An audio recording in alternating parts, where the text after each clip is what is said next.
So I'm sharing a screen with you now. तो कल I think हम truth table के क्वेश्चंस कर रहे थे, तो एक क्वेश्चन और करते हैं इसका और फिर हम आगे मूव करते हैं। तो तीसरा क्वेश्चन का 6th पार्ट करते हैं बेटा।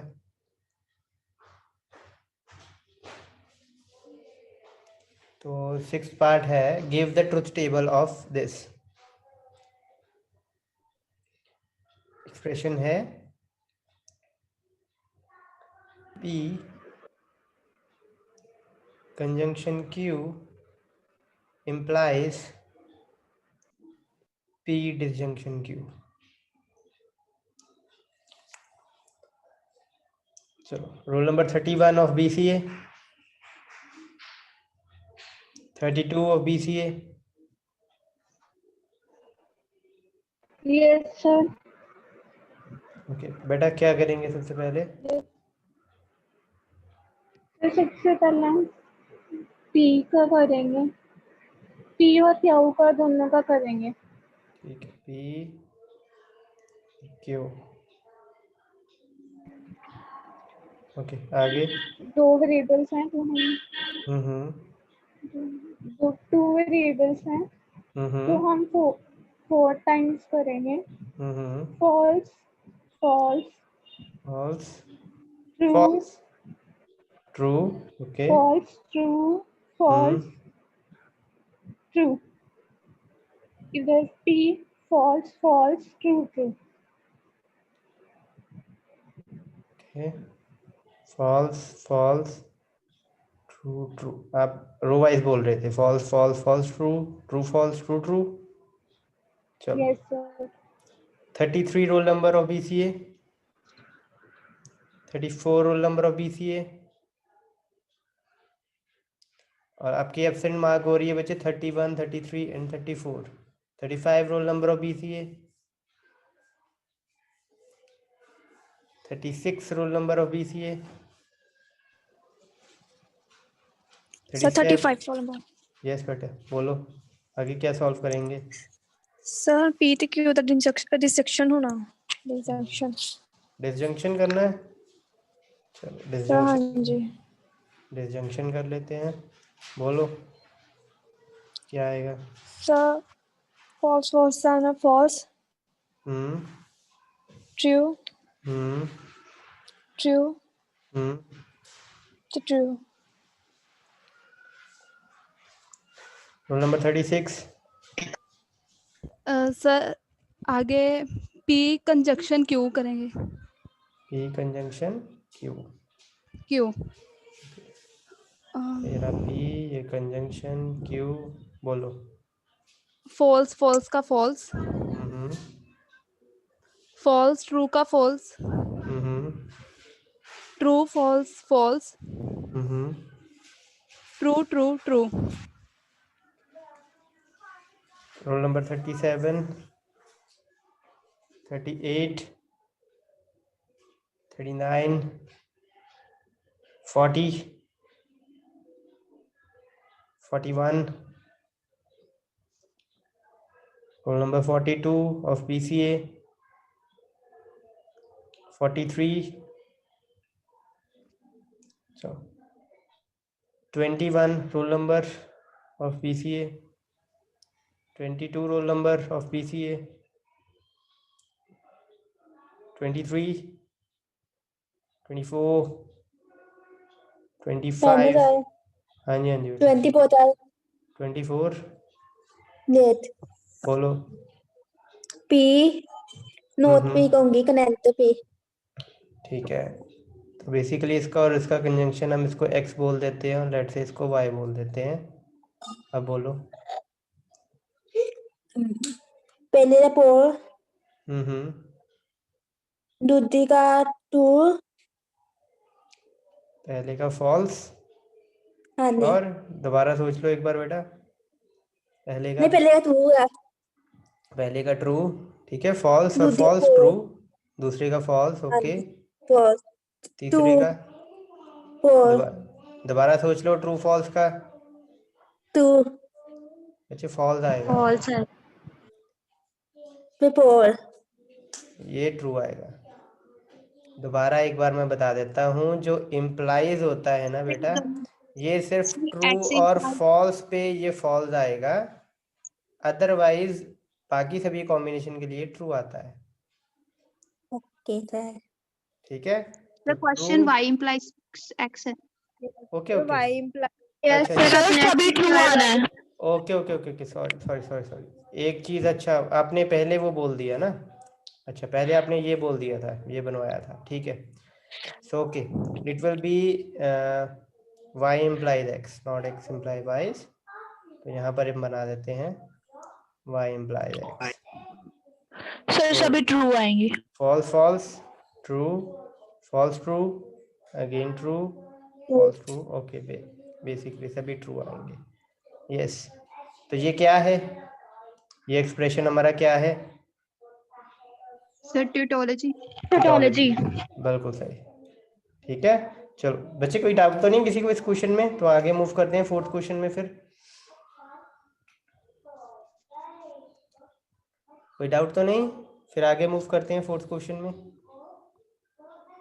ट्रुथ टेबल सभी के क्लियर है? Yes sir. ओके, आगे मूव करते हैं।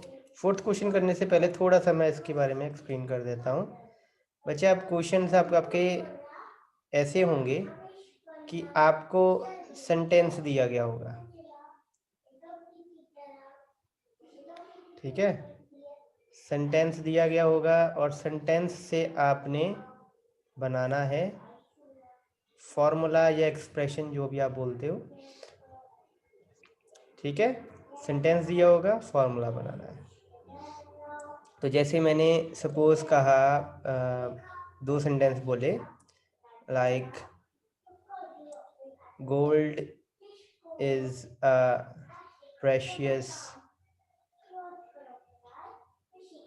मेटल, ठीक है, एक ये स्टेटमेंट बोली, और साथ ही में मैंने बोला silver is a precious metal.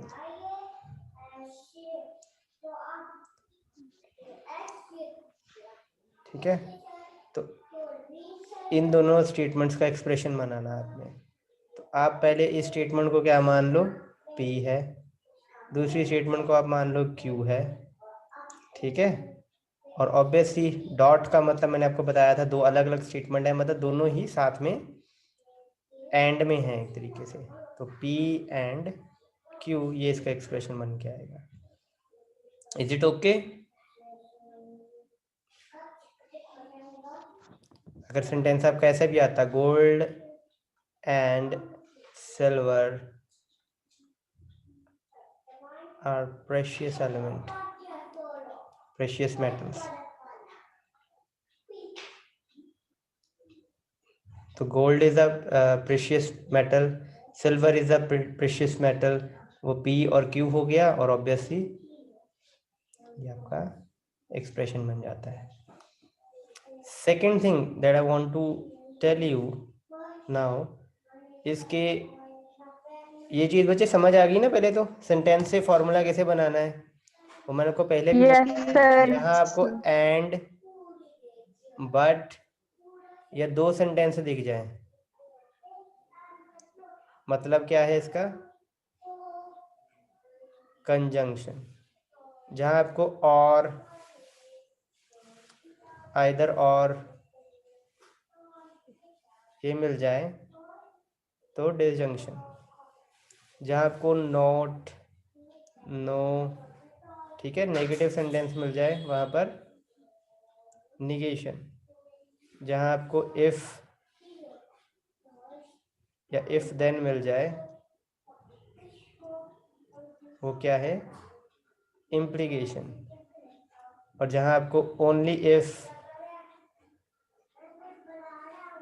Equal, if and only if, ठीक है, ये मिल जाए वहाँ पर इक्वलेंस। ये चीज़ क्लियर है सभी को? इतनी चीज़ क्लियर है बेटा सभी को? Yes sir. कोई डाउट तो नहीं इस चीज़ में? ओके, अब आपका आता है सेकंड पार्ट इसका, कई बार क्या कहते हैं वो उसको आपको ना एक फॉर्मूला देते हैं और उससे सेंटेंस बनाने को बोलते हैं। That's also again easy. उसमें उसने फॉर्मूला दिया होता है, जैसे कि P इम्प्लाइज Q, P का मतलब भी बताया होता है, Q का मतलब भी बताया होता है, आपको सेंटेंस बनाना है ऑब्वियसली। ठीक है, जैसे ये है if you study, sorry you will study, let's say इसका मतलब ये है यू विल स्टडी, इसका मतलब है यू पास। तो इसका सेंटेंस क्या बनेगा? If you will study you will pass, या you will pass if you will study. तो ये इसका सेंटेंस फॉर्म आ जाएगा। कभी कभी ऐसा भी दिया होता है कि आपको फॉर्मूला दिया गया होता है, ठीक है, फॉर्मूला दिया हुआ है आपको, जैसे कि ये या ये, आप फॉर इजी बीइंग ये समझ लो, और आपसे पूछा गया होता है कि इसका निगेशन क्या होगा, निगेशन, ठीक है, इन सेंटेंस।